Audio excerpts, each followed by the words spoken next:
Ini anak-anaknya udah pada masuk? Sudah, Pak. Sudah pada masuk? Iya. Dari jam berapa tadi? Dari jam 11. Oh gitu, saya mau lihat boleh ya? Boleh. Oke, nah pemirsa, kali ini di program Melala kita akan melihat bagaimana terapi-terapi yang diberikan untuk anak berkebutuhan khusus yang berada di Hikmah Terapi. Dan seperti kita ketahui memang anak-anak berkebutuhan khusus ini memang membutuhkan perhatian yang lebih supaya mereka bisa tumbuh dengan baik lagi. Dimana di Hikmah Terapi ini, pemirsa, ini ada beberapa terapi yang dijalankan, diantaranya ada okupasi dan juga edukasi untuk membangkitkan percaya diri mereka, untuk membangkitkan semangat mereka supaya mereka bisa lebih mandiri. Nah, seperti apa terapi yang diberikan kepada anak berkebutuhan khusus di sini? Ikuti kami di Melala kali ini. Boleh saya ke situ, Mbak? Boleh. Terima kasih.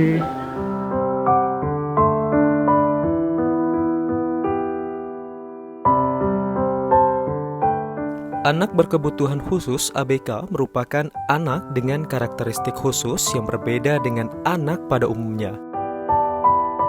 Dikatakan berkebutuhan khusus karena mereka memiliki keterbatasan, baik secara fisik, intelektual, emosi, dan sosial.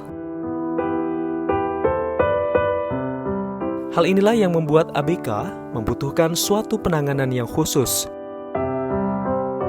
Anak berkebutuhan khusus juga memerlukan pendidikan khusus yang sesuai dengan kapasitas kemampuannya.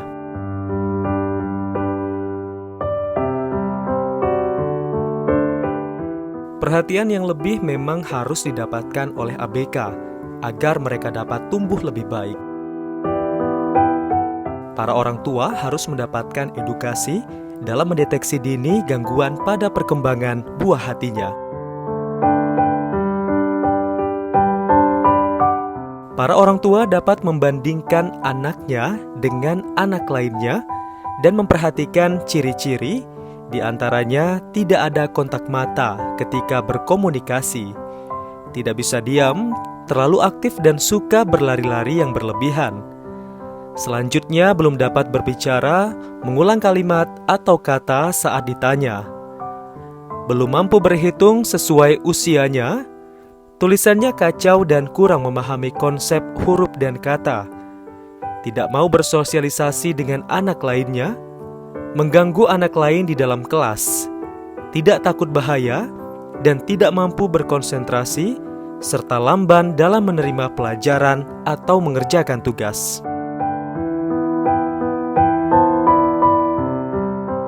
Ketika salah satu ciri di atas terdapat pada anak, Anda dapat melakukan pemeriksaan dengan dokter. Saat dokter mengatakan anak Anda harus mendapatkan kebutuhan khusus, maka salah satu ikhtiar penanganan terhadap ABK adalah dengan cara terapi. Salah satu pusat terapi bagi anak berkebutuhan khusus yang tim Melala datangi kali ini adalah Hikmah Terapi. Hikmah Terapi berdiri atas inisiasi pemiliknya, Yel Zumardi, yang juga memiliki anak berkebutuhan khusus. Awalnya, Yel Zumardi merasa sedih melihat kondisi anaknya. Namun menurutnya, kesedihan bukan salah satu sikap untuk dapat menolong anaknya. Tidak melakukan apa-apa akan membuat kondisi sang anak makin parah dan mengganggu perkembangannya. Untuk itu dirinya bertekad melakukan penanganan kepada anaknya agar bisa tumbuh lebih baik. Dengan sejumlah teknik yang dipelajari, Yel Zumardi lalu menerapkan kepada anaknya. Alhasil, upaya yang dilakukan menemukan titik terang, sehingga dengan perlahan anaknya bisa menjadi lebih baik. Assalamualaikum warahmatullahi wabarakatuh. Mulai pendirian dari Hikmah Terapi, ya berdirinya itu lebih kurang sudah 11 tahun yang lalu. Backgroundnya sebetulnya ini karena panggilan jiwa sosial saja, karena kami juga alhamdulillah Allah titipkan anak dengan kebutuhan khusus. Tahun 2000 kelahirannya, ya alhamdulillah sekarang udah umur 21 tahun. Mulai ketahuannya bahwasanya anak kita ini berkebutuhan khusus itu umur 1,5 tahun. Jadi sebagai orang tua biasa, anak pertama kondisi kita drop dibuatnya. Ya alhamdulillah kita terus berusaha berikhtiar sampai kemanapun kita terapi. Jadi latar belakang sebetulnya pendirian hikmah terapi ini karena sebagai orang tua dari anak yang berkebutuhan khusus, kita merasakan apa yang dirasakan oleh orang tua yang dititipkan Allah anak dengan kebutuhan khusus. Itu sebetulnya. Jadi setelah sekian lama anak ini kami terapi di Jakarta, kemudian juga di Jambi, mulai timbul. Karena kita juga Allah titipkan ada fasilitas sarana prasarana, ruangan ada, ya kami coba dari sekian banyak metode-metode terapis yang sudah kami lakukan untuk anak, ya kita coba meramu satu sistem yang komplit. Jadi bukan cuma dari sisi terapi perilaku, tapi juga yang utama itu gimana komunikasi dengan anak. Karena anak-anak autis rata-rata anak-anak yang dengan kebutuhan khusus, mereka itu kesulitan di komunikasi. Tapi dirasa mereka sama dengan kita. Mereka sebetulnya nggak ingin, tapi untuk mengungkapkan itu nggak bisa. Nah ini ada satu metode lagi yang kami campurkan masuk ke sana, itu metode spiritual. Itu nggak bisa lepas. Karena anak yang diberikan oleh Allah kepada kita ini adalah titipan. Tentu Allah berikan dengan titipannya sekalian. Kemudian juga kita sebagai orang tua yang diberikan titipan itu, ya hukumnya itu cuma satu, pasti bisa sanggup. Kalau ini adalah ujian dari Allah, ya pasti kita akan ikhlas. Bagi yang kita masih tetap tawakal. Jadi kami berprinsip siapapun orang tua yang telah dititipkan anak dengan kebutuhan khusus, namanya anak spesial, itu adalah orang-orang tua spesial, orang-orang tua pilihan. Jadi nggak boleh kita negatif thinking.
Keberhasilan dalam menangani anaknya memunculkan niat yang tulus dari Yel Zumardi untuk menolong anak berkebutuhan khusus lainnya di Provinsi Jambi, sehingga berdirilah Hikmah Terapi ini.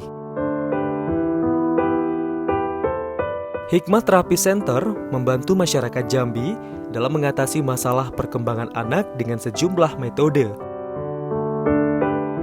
Terapi ini memberikan stimulasi perkembangan secara terarah oleh tim ahli yang sudah berpengalaman tentang perkembangan anak.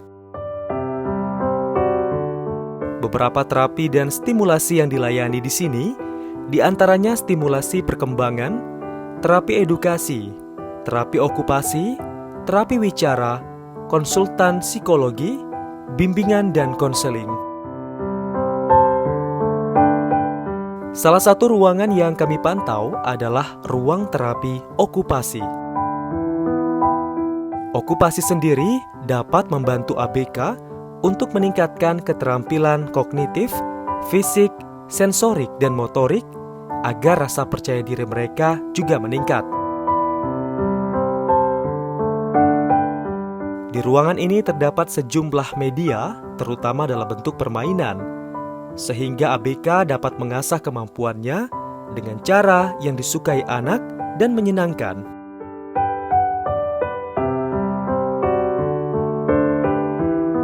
Kalau kita sih ngasih kegiatannya tergantung kondisi anaknya ya, Mas ya. Misalnya kalau seandainya anaknya autis, biasanya itu kita nenangin emosinya dulu. Karena pasti anak autis itu bakalan berontak karena dia ketemu orang baru gitu kan. Terus kalau seandainya emosinya udah tenang nih, supaya lebih bagus lagi dia mainnya, taktilnya dulu kita benerin. Taktilnya itu sentuhannya biar anaknya nggak lari sana lari sini. Karena anak autis itu mereka itu nggak mau yang sebenarnya bukan kemauan mereka untuk lari-lari, cuman karena ada memang sistem taktilnya itu yang bermasalah gitu.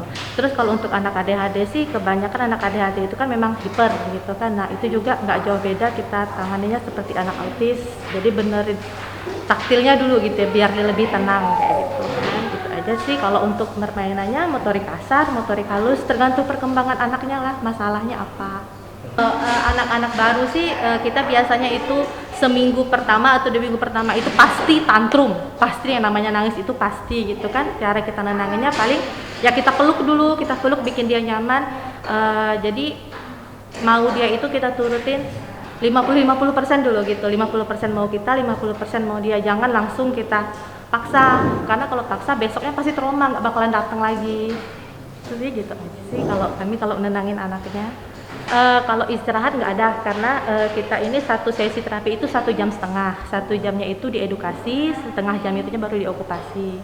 Nah di edukasi sendiri ada 4 aspek yang kita perbaiki. Yang pertama itu komunikasi, yaitu tadi anak yang belum lancar bicaranya, yang terlambat bicaranya. Terus perilaku itu contohnya yang perilakunya yang tidak sama seperti anak pada umumnya, misalnya yang nggak bisa duduk dengan tenang, yang masih lari sana lari sini. Terus akademik itu belajar yang sesuai umurnya aja sih. Kalau anaknya masih kecil-kecil kayak gini kan paling mengenal angka, huruf, hewan, ya kayak itu aja. Karena anak-anak berkebutuhan khusus itu persepsinya itu sangat terbatas, jadi sangat memang perlu bantuan dari terapis dan orang sekitarnya. Yang satu lagi aspeknya apalagi akademik, perilaku, sosial itu anak yang belum bisa berteman dengan anak seusia dia, jadi di situ. Nah kalau untuk diokupasi ini, untuk motorik kasarnya, motorik halusnya, motorik persepsi, sama aktivitas kehidupan sehari-harinya supaya anaknya lebih mandiri. Bagaimana memandang masa depan mereka dan bagaimana masyarakat seharusnya memberikan perlakuan kepada mereka, karena mereka juga sama-sama manusia. Iya. Kalau menurut saya sih sebagai terapis gitu ya, kenapa anak berkebutuhan khusus itu sangat perlu pendampingan. Kita mikirnya untuk kedepannya deh Mas gitu kan, untuk kedepannya. Kalau dari sedini mungkin dia sudah diterapi, itu biasanya insya Allah cepat berubahnya. Kita nggak ngarepin dia, karena ini bukan penyakit gitu ya, jadi nggak bakalan sembuh, pasti ada. Ciri-cirinya itu pasti kelihatan gitu kan. Tapi kita harapkan itu dia lebih mandiri aja gitu kan. Mau sampai kapan sih anak berkebutuhan khusus itu? Mungkin masih kecil lucu nih gitu kan. Cuma nanti kalau udah 4 tahun, 5 tahun gitu tuh pasti orang tuanya bakalan bingung gitu kan. Enak kalau kasar ngomongnya, kalau seandainya orang tuanya pendek umur gitu kan. Nah sama siapa anaknya, itu aja sih kalau saya sebagai terapis harapannya tuh setidaknya anaknya itu lebih mandiri, itu aja. Terapi okupasi ini akan memberikan manfaat yang besar, terutama untuk anak-anak yang memiliki masalah dalam cara belajar. Karena kita ini punya metode dari awal sudah kita set tersendiri, jadi setiap terapis yang masuk kita kesini kita training dulu. Kita training dan metode yang kita punya. Nah, teknik menterapinya masing-masing anak beda-beda. Jadi begitu anak datang di bawah orang tua, kita juga konsul dengan orang tua terlebih dahulu, bagaimana perkembangan anaknya, apa yang ditemuin, apa yang jadi kendala. Kemudian kita juga lihat perkembangan anaknya, lihat kondisi anaknya bagaimana, baru nanti kita akan susun program untuk anak ini. Jadi untuk anak ini penanganannya harus bagaimana, seperti ini. Dan memang kita sangat memerlukan sekali supaya ada komunikasi dengan orang tua. Bagaimana anak-anak ditangani di rumah, kemudian juga siapa yang mendampingi di rumah, itu kita selalu tanya kepada orang tua. Bahkan kadang-kadang ada anak-anak itu sebetulnya mereka nggak apa-apa, tapi karena kesibukan orang tua, anak tinggal sendiri, asik bermain sendiri, akhirnya bicara terlambat, nggak bisa ini, perilaku juga nggak ada. Jadi begitu orang tua berubah perilaku, ya alhamdulillah anak juga selesai.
Namanya siapa? Kaira. Siapa namanya? Kaira. Kamu sudah bisa berhitung? Iya. 1 sampai berapa? Berhitungnya 1 sampai berapa? Iya. Iya. Coba hitung dari 1 sampai 10 saya. 1, Coba, mana angka 1? 10, 10, 11, 12, 13, 14, 15, 16, 17, 18, 19? Mana? 19, 20? 19. Iya, benar 19. Aira mau jadi apa nanti? Cita-citanya apa sayang? Hah? Cita-citanya apa sayang? Iya. Mau jadi apa nanti? Mau jadi dokter ya? Mau jadi apa nanti cita-citanya? Mau jadi seperti bunda? Ya.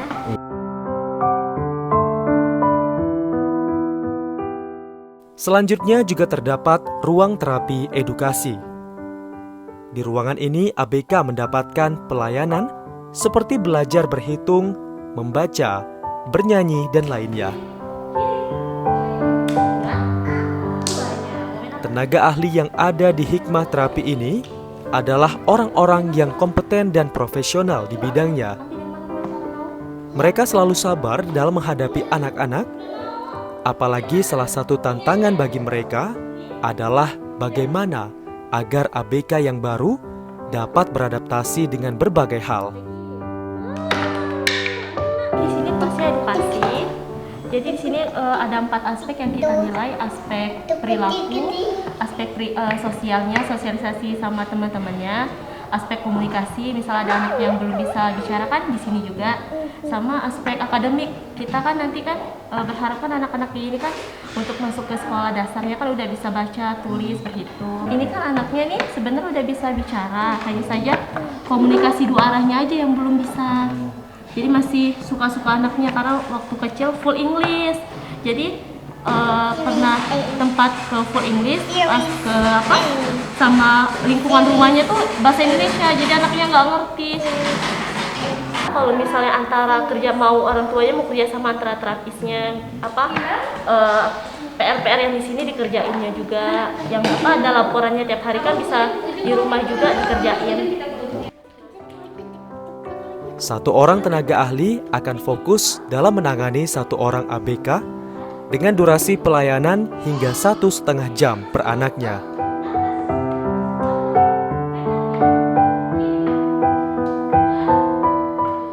Sejumlah orang tua yang pernah membawa anaknya ke hikmah terapi mengaku bahwa terjadi perubahan setelah mengikuti berbagai terapi. Mereka juga menghimbau kepada para orang tua untuk selalu memperhatikan tumbuh kembang sang buah hati.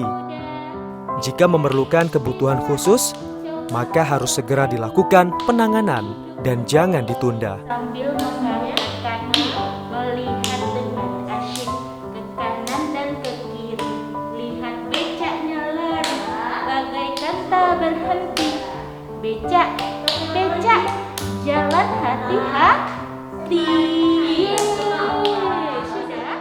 Kadang-kadang ada anak itu dia yang tingkat ingatannya tinggi, Bang. Kelihatannya dia tinggal konsentrasi, tapi begitu dilihat dia udah hafal, udah bisa. Nah, ini yang akan kita gali, itu akan kita lihat, itu yang harus diperhatikan oleh orang tua. Untuk kemandirian ya alhamdulillah rata-rata bisa mandiri anak. Ya kebetulan ya anak kami sendiri, ya mungkin hari ini karena semenjak COVID ini dia juga tahu, dia nggak mau ke kantor, biasanya dia di kantor sini. Dia kerja di sini, begitu tamat SMA kita kerjakan di sini, ya alhamdulillah kalau komputer nggak masalah. Nah, mulai dari itu ya kondisinya boleh dikatakan kalau tingkatannya parah situ, hiper juga semua. Ya. Anak berkebutuhan khusus juga memiliki hak untuk masa depan. Sehingga jika mereka tumbuh menjadi lebih baik, maka mereka dapat mencapai apapun cita-cita mereka. Pendekatan yang utama dan terpenting dalam menjalani pemenuhan hak ABK harus dimulai dari tangan orang tua dan keluarga. Lingkungan keluarga diharapkan menjadi benteng pertama membangun kemandirian ABK, sehingga memberikan ruang bagi mereka agar dapat membangun kepercayaan diri, mengembangkan potensi yang dimilikinya, serta membangun mental ABK yang tangguh dan siap berpartisipasi dalam lingkungan masyarakat.